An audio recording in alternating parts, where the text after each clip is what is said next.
Good afternoon, everyone. We would like to start again another topic for the subject Theory of Architecture for BS Architecture 1. For this instance, for this lesson, we're going to delve on the fundamentals, on the elements of architecture. So in this unit, we're going to explore foundational elements that form the basis of architectural design. So these elements are building blocks of architects used to create space that are functional, aesthetically pleasing, and meaningful. So understanding these elements is crucial for developing a strong design vocabulary, and for creating cohesive and impactful architectural works. So these are the elements that we're going to pinpoint later on as we go deeper in our discussion. So here, yung focus natin or yung goal natin in this unit lecture is to have you more understanding comprehensively for these fundamental elements and how they are being manipulated. Kasi manipulate kasi natin yung visual styles ng buildings natin to create a thoughtful and engaging architectural designs. Okay. So as we start this, we're going to first know what are the basics. Firstly, we have the point. So point is one of those elements. So alam naman natin, point is the starting element each fundamental designs. So ang point daw here shows that it marks a position in space. Kumbaga, it creates a point, where to start, where to end, etc. So conceptually, wala siyang length, wala siyang width, wala siyang depth. So it is a static, kumbaga, a single element of design, centralized and directionless. Kumbaga, it's just there just to originate the design. So it can also serve a mark, two ends of a line, like for example this one. So 2 points of a line, there's a point, so there's the reference point. Intersection of the line. As you can see here in another example, we can see that the colliding part of two lines is a point. Meeting of a line at the corner of the plane or volume. Yan. So they are meeting at a certain point. That's what a point is trying to do. And center of a field. So ganyan, center point. Okay? So there are so many things to do or to become a reference point when you're trying to do a design. Like for example, this one.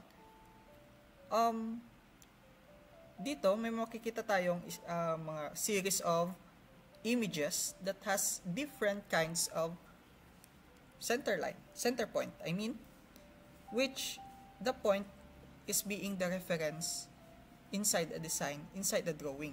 So, kung makikita natin, we can point anywhere or we could divert the attention of our viewers into a certain point which we're going to decide in our design. Pwedeng sa gitna, pwedeng on the upper right, as it shows in the design. And then the focus of our perception goes to the upper right. So kung notice ninyo, nakita nyo yung difference which a point can give to a person who's looking at your design. So parang ganyan yung kanyang kayang i-portray. It can, although it is static, but with a series of emphasis. So later may mga discussion din tayo about emphasis. So it can create a single target at a different different part, no, of the structure of or your drawings. Okay, so ito yung parang series of points na example natin kanina, no? So basically that's the concept, no, of element of point. So how do we what do you call this? How do we put that, no, into context in architecture? So here are the examples of a point being used, no, on a structure. So a point here has basically no dimension. To visibly mark a position in space, in the space or on the ground plane, the point must be projected. Kailangan naka-project siya, or in other terms, naka three-dimensional siya, no? Naka-project siya on the ground plane. Okay? Vertically, in a linear form, or a column, obelisk, yan, mga obelisk, a tower, or any such columnar element that is seen in plan or as a point and therefore retains the visual characteristics of a point. Okay? So, kung titignan natin siya sa taas, ano makikita natin? So, there's a point. Okay? But, in totally, when you explore that point, when you project it from the ground plane line, it basically creates a structure, which it could be a column, an obelisk, or a tower. So, yun yung kanyang uses. Okay, next. We have another structure, no, which has been using the point as a reference line. Okay? So, in your design, you could try to pinpoint something, no, through a linear structure. Pag tinignan natin yan sa taas, probably, it could create a point. So, other point-generated forms are the same visual attributes that are circle, cylinder, and sphere. So, kung titignan natin, we can manipulate, no, yung three-dimensional potential, no, from a single point. Okay? So, ito yung mga application nodes for the geometrical symbols. Alright. So, another thing, kung nakikita natin, it could create a circle, right? So, kanina. So, pag pinroduce naman natin siya, patong structure, these are some examples, no, that from a single point could create a structural evolution. Okay? Etong example number 1, we have the tholos at Epidaurus, no? So basically, the floor plan is a circular plan. So it creates a point and a certain point which has going to be a three-dimensional that became this structure, no, from the element of point. Another example is the baptistry at Pisa, Italy. Ito naman, example nito is yung spherical, I mean cylindrical, no, which you can see a three-dimensional image, no, of cylinder and a dome. Yan. Then another example, cenotaph for Sir Isaac Newton. So another structure which has a spherical structures, no, using a single point. Alright, let's move on to another element, line. So here, yung line naman is 2 points, no, describing a line that connects them.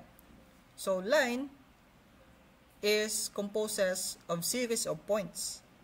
Diba? Kung titingnan natin, line is composes of series of points. And points give this line a finite length, no, or a desired length. the line can also be considered as a segment of an infinite longer path. So it could be continuous in infinite. Alright? A point extended becomes a line. Kaya nga siya tinawag na series of points. Conceptually, a line has length. Okay? But no width or depth. It means two-dimensional lang siya. Whereas a point is binatural static, a line is describing the path of a point in motion. Kumbaga, may pinapahiwatig siyang motion, no? Pwede siyang magkaroon ng arrowhead, expressing a direction, movement, or growth. Okay? Ito yung mga visual representations ng ating mga lines. So, ganyan yung that's how we manipulate series of lines, no? So, if you're trying to do a narrow or wider visualizations, you could make it more magkakatabi to make it more denser, no? If you're trying to do a dense image of your structure, etc. Okay? Okay, so the concept of this is we have 2 points, no? Further suggest an axis. Okay? Perpendicular to the line, they describes and about they are symmetrical. Because this axis may be finite in length, okay, ito, it can be at times more dominant than the described lines. So a line is a critical element formation of any visual composition, no? So it creates boundaries, no? Pwede siyang magkaroon ng boundaries through a line. It can serve to join, no? It can serve to join, link, support, surround, intersect other visual elements. So describe the edge of and gives shapes to the plane, articulate the surface of the plane. So kung nakikita natin dito, if yung linya natin na to is wala, no? So basically we cannot perceive things, or we cannot perceive shape without a line. So that's nothing. Or kung tuldok lang yung binigay natin dyan na design, so wala tayong mapaperceive na shape, no? It's just a single point. So as well as it goes to other elements, no, like squares, triangles, circle, etc. Okay, so that is the theory, no, of uses of lines. Alright. Next naman is, kailangan makita natin siya dun sa structure. So, linear elements are here, no, to represent architecture for such an element rather than visible one. Okay?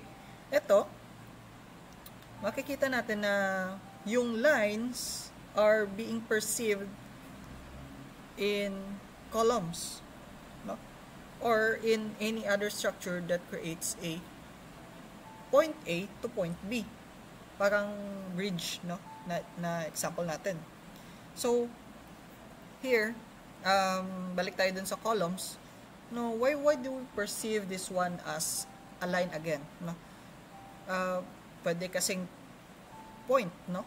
Kasi kanina nag-try din tayong i-project yung ating geometrical shape, no, from a point.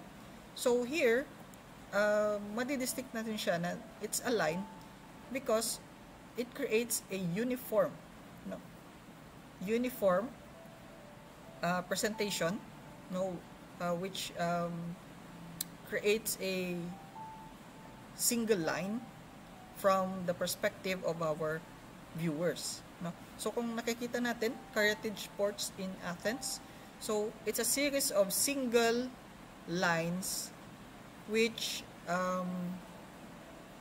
it represents the elements, no, of a linear column. Then here naman, no, sa bridge natin, we can see the element of line through its path on its body. Next naman is here, no, another example is the Houston John Hedjuk, no. Sa floor plan is purely makikita natin linear talaga yung kanyang pinipresent. No? Linear elements. Itong floor plan ng house 10. Yan. Ito naman yung perspective niya. So, although some of it no represents plane, but the dominant one is the linear plane, which creates a strong visualization for linear. Then obviously this one, the Seagram building, is pointing upwards, coming from the perspective of the users below. Seagram building by architect Miss Van der Rohe and Philip Johnson. So parang ganyan yung elements of lines or linear elements na makikita natin sa mga buildings. So coming from above naman, makikita natin there's a line din tayong makikita, pero going downwards naman. Okay? Depende kasi yan dun sa perception ng taong tumitingin or dun sa users of the building. Ayan. So another example is we have another linear element which is horizontal naman. So parang if you're trying to see those elements, what is the dominant image that you can see during the first perception on the building. For this example, we have the Crown Hall in Chicago by architect Miss Van der Rohe. So the dominant line or the dominant element here is the horizontal linear elements, which you can see on the whole massing of the building. Okay, so dagdagan pa ng mga horizontal stairs natin. Kahit may mga vertical tayong nakikita, it just add up on the elements of a linear. Hindi naman siya fluid kasi wala naman tayong nakikitang curve or something like that. So parang it's telling us that the element of it from the theory is it's a linear element.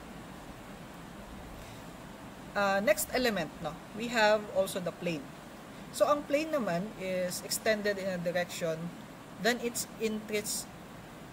intrinsic direction becomes a plane. So yan, from the line itself, from the line na nakikita natin kanina, in-extend natin siya or in-stretch natin siya in a single plane direction or in a flat surface. Okay, conceptually, a plane has a length and width but no depth. Tandaan nyo, wala pa tayo sa 3-dimensional. Nasa plane pa lang tayo. 2-dimensional pa lang. Wala pa tayong height. Wala pa tayong depth. Wala pa tayong volume. Hindi pa tayo makukuha yung volume. Yung plane, it could be rectangular, triangular, circular, or anything that could represents a single plane without depth. So the properties of a plane, its surface color, pattern, or texture affects its visual weight and stability. Okay? So ito.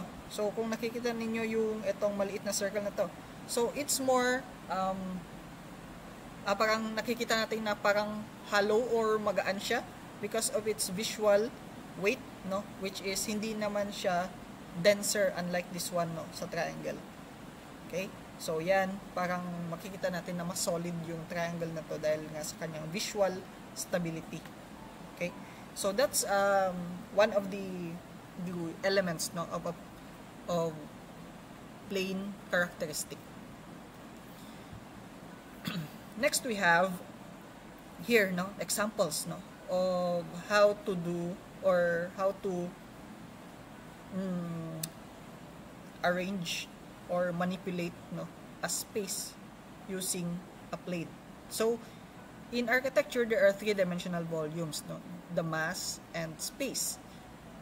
The properties of each plane, it has shape, size, color, texture, as well as their spatial relationship to one another, ultimately determine the visual attributes of the form they define and qualities of the space they enclose. So ito, kung nakikita natin sa ating example, it became an enclosed space pag inarrange natin siya in such a way that it became a room or a enclosed space, Kaya yung kung mapapansin ninyo yung ating mga rooms is just a combination of planes, no? Ano ba yung mga planes na ito that can manipulate the architectural design? Ito yung tinatawag nating overhead plane or yung sa taas natin. For this instance, makikita natin if you are trying in your homes or in your residential, ito yung ceiling, no? Overhead plane. Then yung wall plane naman is ang ating mga dingding o yung ating mga pader. So ganyan yung representation niyan in the real world. Then ang ating base plane naman is ang ating floor, no, or the level before another floor, no. So that is your base plane. Depende na lang yan kung nasaan ka, no, nasa ground floor, nasa second floor, etc. Okay? So those are the elements that architectural design in a plane, no, is being manipulated. Overhead plane, wall plane, and base plane. So yan, na-discuss na natin to. Okay? So next lang natin. Ito. So applications. Planar elements, no? Planar elements ang makikita natin sa structure, no, na Roby House by architect Frank Lloyd Wright, because it utilizes planes, no. Kung nanonotice natin ang area na to, it's more eminent, no, that it uses a single plane to separate another level for the building. Okay? Although may nakikita tayong lines, no, which is the horizontal lines or linear elements, but the most dominant one are the planes, no. Plane here, there's a plane over here, kasi kailangan magka-connect kasi yung yung visuality ng kanyang character, no, sa kanyang structure. Okay, so here another thing or another example is coming from Frank Lloyd Wright also. Again, the falling water, no. So maybe you're familiar with this one. So ito talaga is one of the planar elements, no, which gives the structure a more sophisticated manipulation of planes and planar elements for a structure. Okay? So kung nakikita natin, may mga planar elements tayo dito. Another planar elements. Then although may mga nakikita tayong mga nakatayo, it's also a plane, no, which has a converted into three-dimensional building, no, three-dimensional structure. Okay, so we have some other angles which you can see very prominent talaga yung planar elements, no, dito sa ating example. Okay, and another example here which we can see a plane or planar elements. Then another example, we have the Shodhan House by architect Le Corbusier and Schroeder House by Gerrit Thomas Rietveld. Okay? So, hindi ko na explain, nakikita naman natin how planar elements are being used and manipulated in this design. Next on our element is a volume, no? So, ang volume naman is a plane extended in a direction other than its intrinsic direction becomes a volume. So here, may mga elements na tayong didagdag, no, from the plane itself, which ang plane natin is a two-dimensional. Yung volume naman natin is a three-dimensional. Conceptually, the volume has three dimensions: the length, width, and the depth. Okay? Ito na yung cube, no, nakikita natin, or yung rectangular volume, no, rectangular geometric shape. A volume can be either solid, space displaced by mass, or void, pwedeng wala siyang laman, or it could have a contained or enclosed by planes, no? Pwedeng open siya or enclosed, no? As long as it possesses length, width, and depth. right? So here, notice natin, no, volume is consist of points and vertices. Okay? Yan, tinuturo niya on every corner na where the lines are intersecting or at an angle. Next is we have lines and edges, no? Each connecting lines are called edges, no, or lines mismo. Then we have the planes or surfaces. So itong plane na to, no? So yan na yung dinidiscuss nating another element kanina. So it basically composes of 3 different elements, no, para makabuo tayo ng isang volume. Then again, the denser it is, the more perception of a solid element, no, is being shown, no, to the viewer. Okay? So kung nakikita natin, if wala naman siyang shade, parang box lang siya, nakikita natin na parang hindi siya solid, no, although it's void, but it's still a volume. And if you have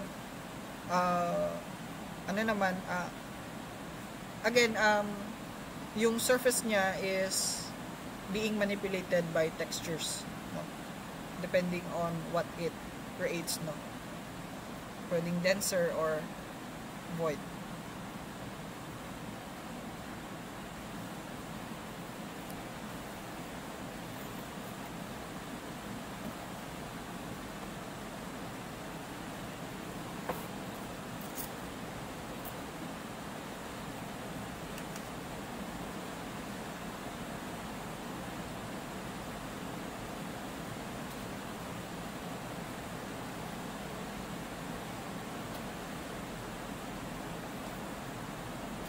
Okay. So next is examples, no, of how a volume is being displaced by mass. Yung ibig sabihin nito is paano ba naapektuhan yung perception natin, no, of being denser, no, by space, no, paano natin siya ma-perceive by its mass, no, on its surface, on its visual surface. So example natin dito is the Notre Dame de Haut, no, by architect Le Corbusier in France, no. This is a structure, no, which was built, by architect to produce a representation of manipulation of spaces and mass, no? Space is displayed by mass. So ayan, example of that is parang ano siya, it's a manipulation of volume, no, through the different shapes, no, of its structure. Okay, ito naman, space displayed by void. Parang wala ka namang makikita doon sa area, but there's a certain shape that creates a volume, parang ganun, no? Wala kang makikitang something or structure doon, pero yung space na yon ay ino-occupy ng void. Okay? Nagigets nyo ba yung ibig kong sabihin? Tulad nito, yung area na ito is being displaced, no? Or it creates a space by depending on what shape or void that is being displaced on this area. Okay? So example, yung area na to is being used as a plaza, no, for the visitors in the St. Peter Square, Rome, Italy. Then ang connecting naman nun, no, nadi-displace din siya by a void, pero yung usage naman nun is being used as a road, no, or yung access road patungo dun sa plaza. Okay? So ganun yung kanyang architectural characteristic. Okay, another example, no? Mark Square in Venice, Italy. So, ganun din, space is being displayed by void. Next is the form. Form is the primary identifying character of a volume. Okay? So, ang form na to is, it's like a volume with shape. Parang ganun. So, ang form is established by shapes and interrelationships of planes that describe the boundaries of a volume. So, obviously, hindi lang siya merong length, width, and depth. No? Meron din siyang shape. So, ito na yung nakikita nating form, no? Or 3D dimensional form ng isang design or ng isang structure. So, it could be refer on an external appearance, no? So, yun yung nakikita natin outside.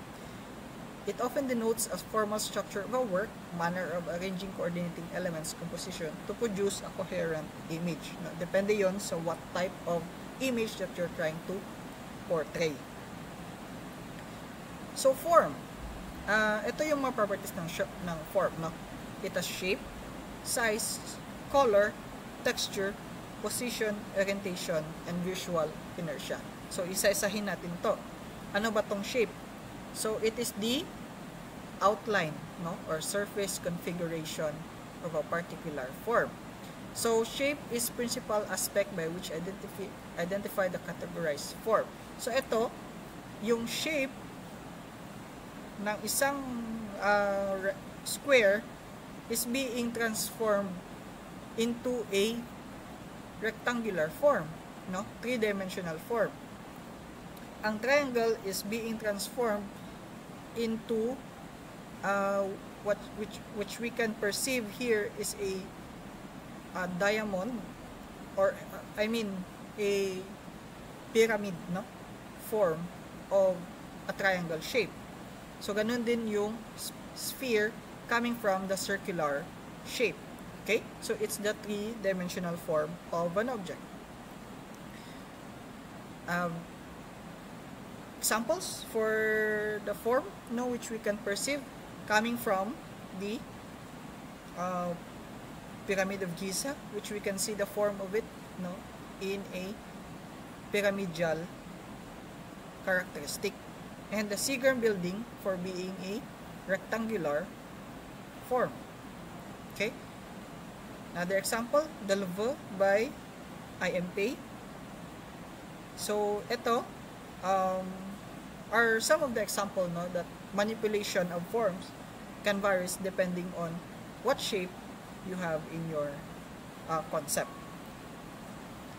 Then we also have another example, the Villa Savoy by architect Le Corbusier. So the 5 points of architecture we can see here, no, that the lines, no, the point, the planes, okay, the elements of design, and probably the combination of some of the elements, no, theory of architecture.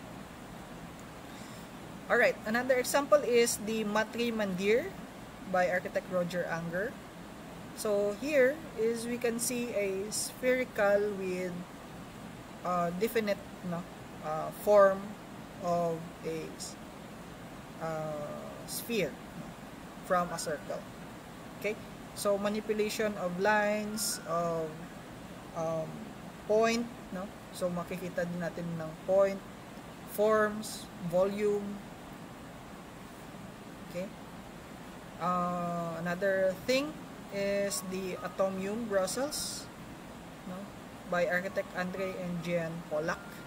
So ito naman is another manipulation, no, of form, no, using the shapes of circles and cubes, rectangular cubes.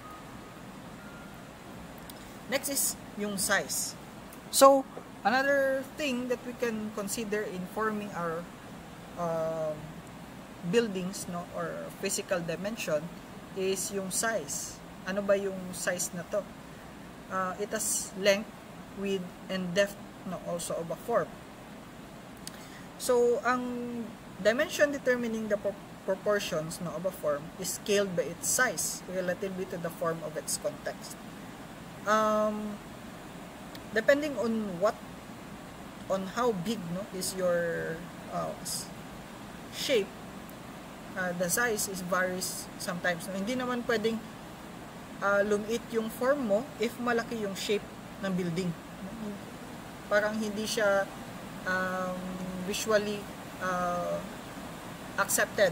Parang hindi siya visually accepted if you're trying to do large scale and you have a small shape. Hindi siya swak dun sa ating perception.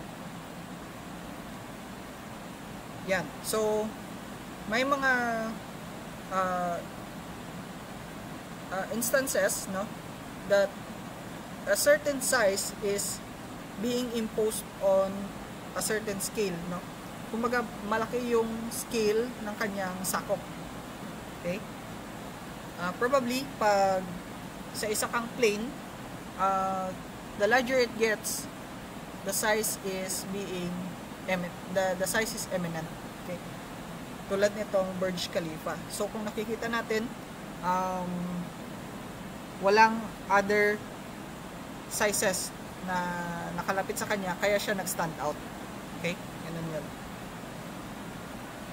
Then, yung Marina Bay Sands, no, in Singapore, another example of monumental size, which creates a massive look for the building. Next naman is ang color, no? So ang color naman is more about the visual representation or visual perception, no, of a building or something in the structure. So it describes the term in individual's perception, hue, saturation, and tonal value. So etong example natin, makikita natin dyan how color is being manipulated to create a specific form. Color is the attribute that most clearly distinguishes a form from its environment. It also affects the visual weight of a form. So kung nakikita natin, parang mas massive yung cube na to compare mo sa cube na ito. No? Parang mas mabigat siya tingnan compare dito. Okay? Ito parang kahon lang. Then ito is parang solid siya na stone. So every time you see a much more darker, no? So it gives you a perception that it has a visual weight, no? Or mas mabigat. Yeah. So yan, isa sa mga color manipulation, no, which creates a different feeling, no, in the structure itself, no. So kung titingnan niyo, para siyang may outline, no, na structure, no, whereas now kung puro siya silver, is parang wala siyang monumental or play, no? While this red color na kanyang outline, para siyang nagkaroon ng playful, no, na ambience. So the color has to do with the perception and the design of a different kinds of proposals. Then we have another, no, the Valky Pavilion by architect Daniel Lebeskin. So ganyan, parang shape siya ng isang gown, no, which you can see the colorful bright red color in the structure. Okay, another one, stand out, no, yung kanyang color. If you're trying to have a more catchy, no, a more vibrant, no, so choose the brighter colors for the structure or the proposal that you're trying to do, as long as it depende kasi sa purpose, it could blend, it could stand out, etc. No, it's more like a visual appeal thing, no, for the color. Next naman is texture. So texture is most likely parang we feel it through touch, no? Yung kanyang importance. Okay? So texture determines the degree which the surface of a form reflects or absorb incident light. Okay? So pwedeng smooth, it could reflect; rough, it could absorb, no? Or ano siya, uneven, no? Kung titignan. Yan. Another example, we have the Galaxy Soho by architect Zaha Hadid. So yung texture niya is hindi siya smooth, no? Kung titingnan natin, hindi siya smooth. But still, the visual texture is still helpful, no? For the people to see which level are they in the building. Okay?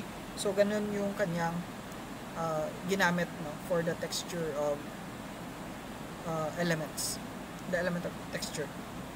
Okay, another view for our example in texture structure. Okay, another form which contains also images of how texture is being used, no, in a building. Yan. So another example, the Morpheus City of Dreams in Macau by architect Zaha Hadid. So ito naman parang nest, no, yung or basket yung kanyang pinoportray through the shapes, no, or parang nagka-create siya ng feeling na parang fabric, no, yung kanyang pinoportray sa kanyang proposal. Yun yung nakikita nating characteristic, no, na gusto niyang i-portray on this structure. Okay? So ganyan yung nagagawa, no, ng texture for the form of a specific subject. Okay? Another example is the Neuer Zoloff by architect Frank Gehry. So this one is with smooth body with parang nagpo-protrude na mga windows that creates a strong parang strong texture sa kanyang visual element, sa kanyang visual form. Another example is the Gehry House, no, by architect Frank Gehry. So ito naman is parang smooth siya in a linear manner, no, yung kanyang gustong i-portray. Then another example of texture, no, the oval in Japan by architect Tadao Ando. So another showing of how texture, no, is being produced for its proposal. It creates another level, no, different kinds of texture yung pinapakita niya dito. Kasi pag nakakita tayo ng concrete, parang na-feel natin yung texture niya is more on roughness. And pag nakakita naman tayo ng water, it creates a feeling na parang smooth yung area. So a two texture, no, on a single perception yung kanyang pinapakita. Alright, another example is the Center for Development for Studies by architect Laurie Baker. So ito, yung sa wall niya is parang ginawa niyang perforated, no, and it creates a fabric-like, no, na feeling, na texture, no, for the form, for its visual form. Okay, another property for the form is the position. For the position, the location of the form relative to its environment is, or in the visual field within which is being seen. So pwede siya, yung location niya ay parang when you do a site analysis, no, kumbaga ito yung site mo, yung lote, where do you position your building, no? So yun yung kanyang gustong i-portray. Pwedeng sa center. Center na center ba? Gilid? Right man yan or left? Sa top man yan or sa bottom, no? So kung nasa naka-indicate yung inyong proposal, it creates a specific position, no, through its form na depending on what you're trying to do or trying to propose in your proposal. So here is another strong positioning, no, or planning, no, for a specific project, no, in Auroville Master Plan by Architect Roger Anger. So ito, makikita natin may mga positioning siya ng kanyang mga buildings, and it creates a parang storm or whirlwind, no, na image in the characteristic, no, of the whole development, no? So parang ano siya, collective, no, type of visualization, presentation. The position of the buildings are portraying something. Okay, so another example na the Burj Khalifa Master Plan. So ganyan yung kanyang positioning, no, hindi siya center, no, na center sa kanyang site development plan, but still the visualization of the whole master plan is creating a harmonize, no, on its current surrounding. Next naman is orientation. Yung isa is positioning, ito naman orientation, nasaan nakaharap yung building natin, or nasaan yung kanyang angle, no, or nakaharap ba siya sa front or anything in its current orientation. So the direction of a form relative to the ground plane is encompasses points, no, and other forms to the other person viewing the form. So depende yung orientation natin depending on where you stand, no, on your visual representation, on your drawings.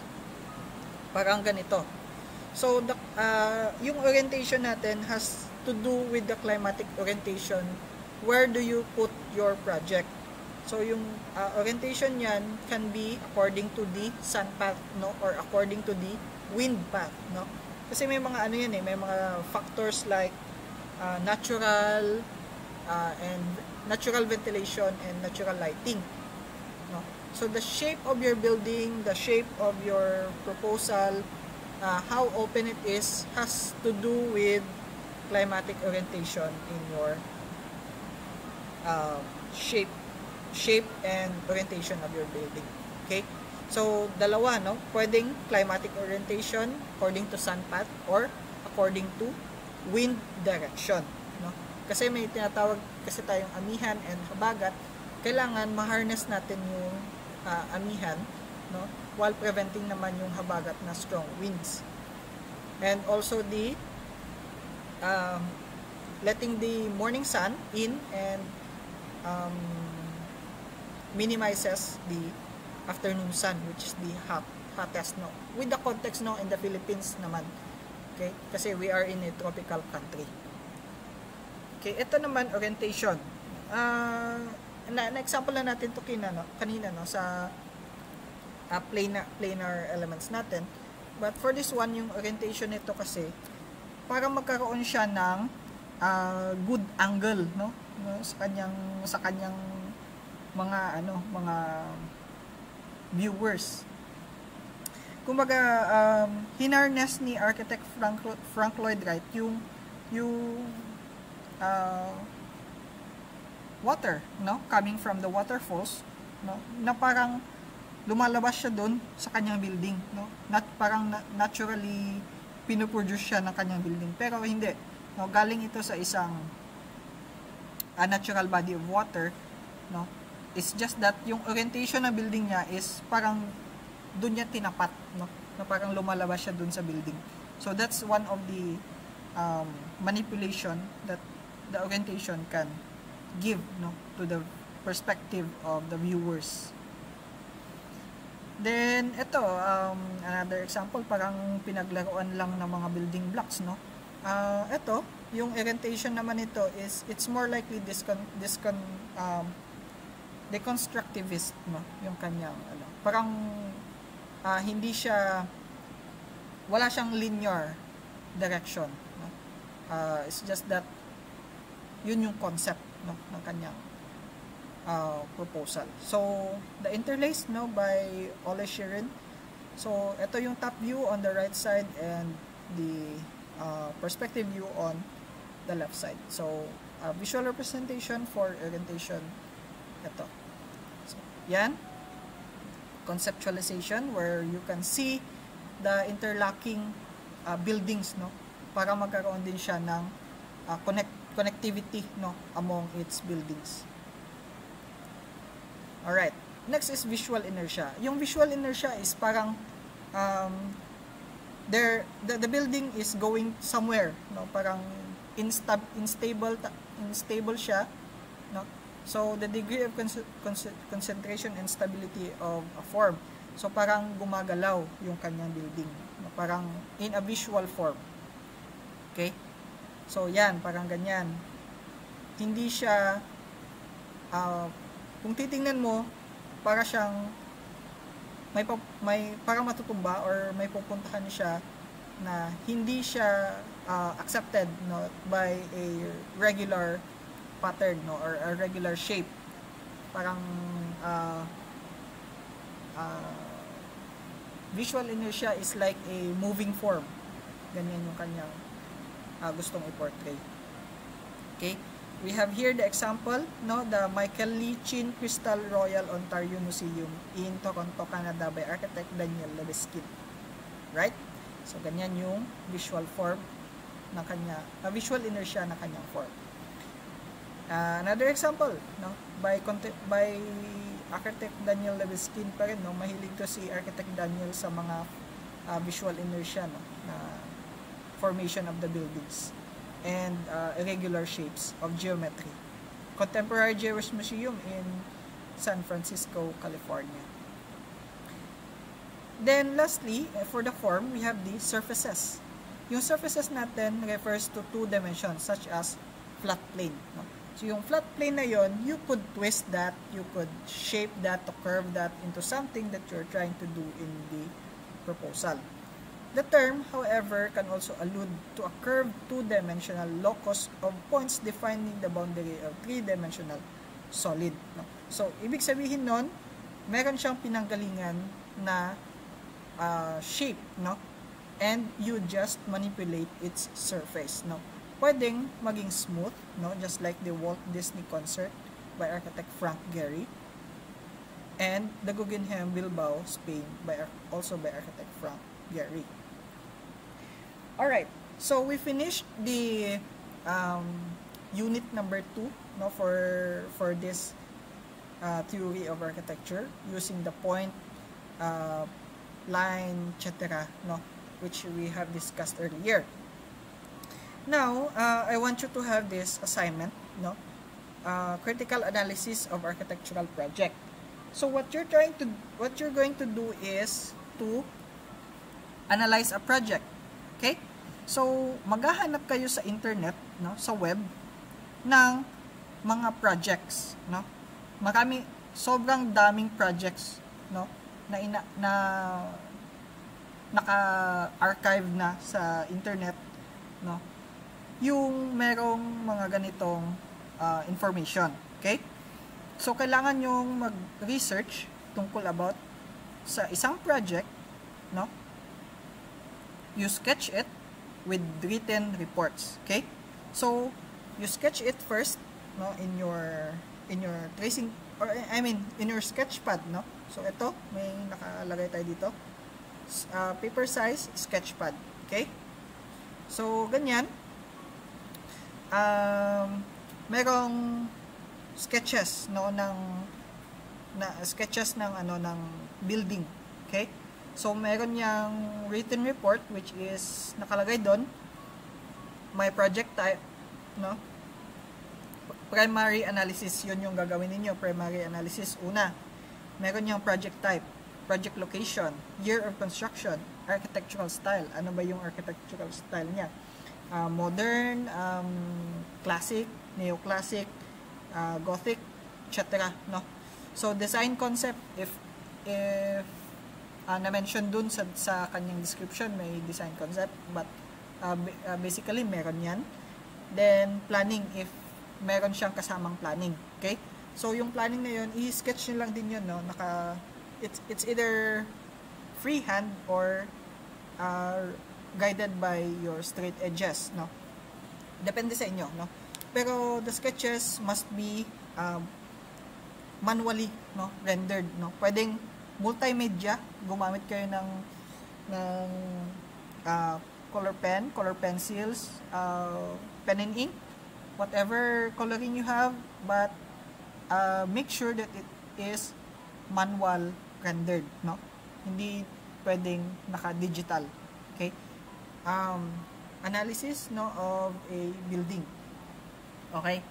Ang secondary analysis nun is you have to do a aesthetic and psychological context. Ano ba yung laman or ano ba yung strength, no, in terms of aesthetic and psychological context.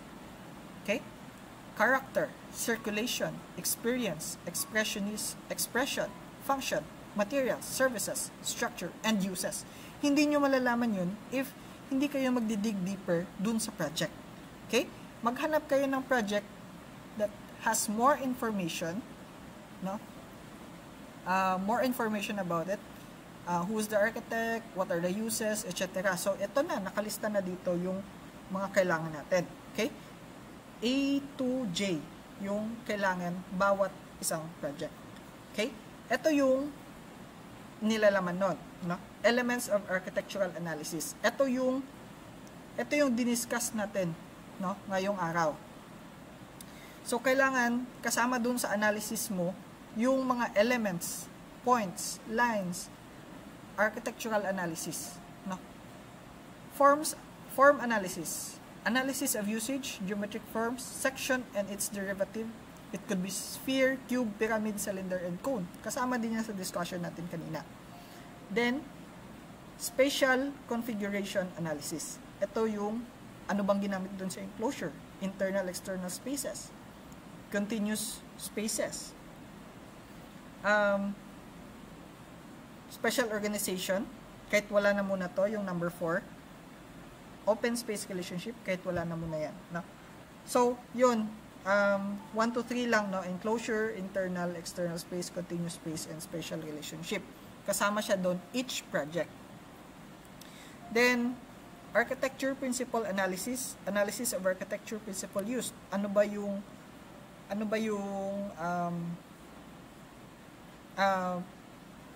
Isasama nyo na yun doon sa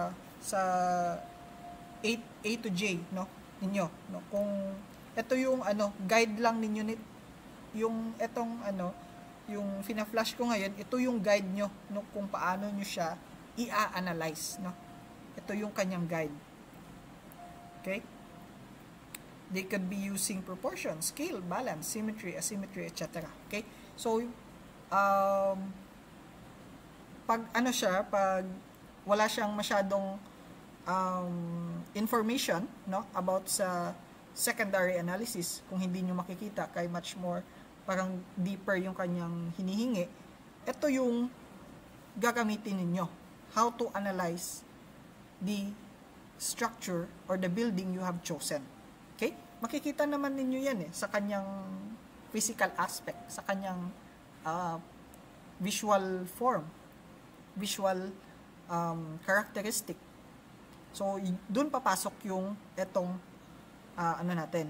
diniscuss natin ngayong hapon. Ito, magiging guide ninyo for your each project, no, that you are going to analyze. Okay?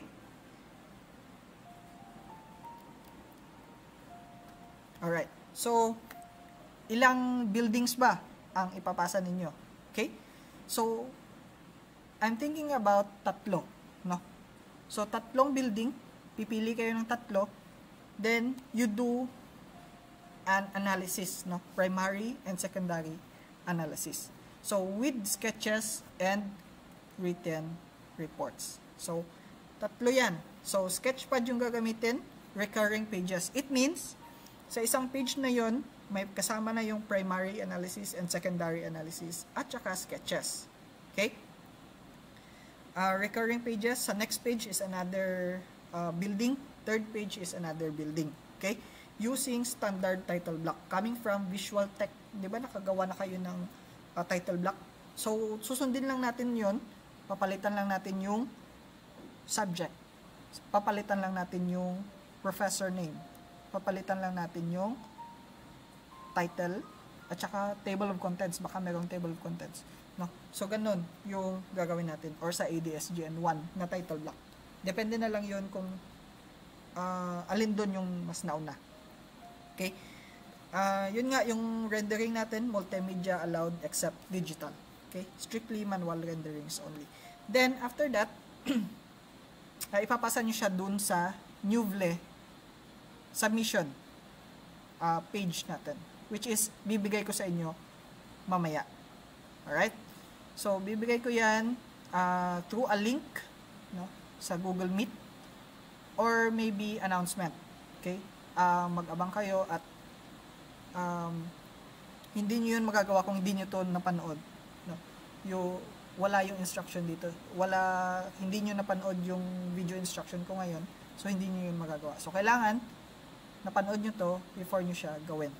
Alright? So, the submission will be on the announcement itself of the assignment. And submission is in Newvle, no? So, after nyo siyang gawin, picturean nyo siya at i-upload nyo sa Newvle. Okay? Nagkakaintindihan ba? Okay, if may question kayo,